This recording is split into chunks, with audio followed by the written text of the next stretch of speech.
Beralih ke informasi perkembangan kasus pungli di rutan KPK, di mana Komisi Pemberantasan Korupsi KPK telah menetapkan lebih dari 10 tersangka. 3 proses masih berjalan, yakni penanganan secara etik, kemudian disiplin kepegawaian, dan proses pidana.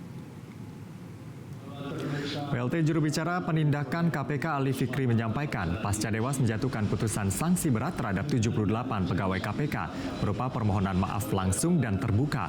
Hal ini merupakan proses awal penanganan kasus rutan KPK.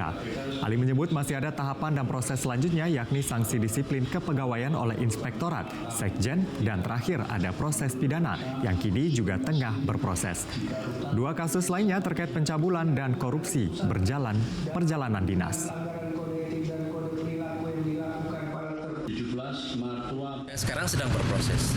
KPK sudah membentuk tim dari dari unit Biro Sumber Daya Manusia, dari Biro Umum, dari Biro Hukum, yang ada di Kesekjenan, termasuk Inspektorat, untuk membentuk satu tim menindaklanjuti baik itu putusan Dewan Pengawas KPK, kemudian menindaklanjuti untuk penerapan hukuman disiplin, dan kemudian kedeputian lain, yaitu dalam hal ini kedeputian penindakan dan eksekusi, melakukan proses penyidikannya.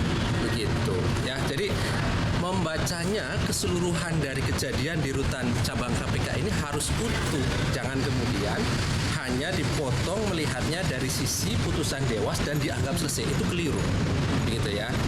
Putusan Dewas itu kan baru satu. Jelajahi cara baru mendapatkan informasi. Download Metro TV Extend sekarang.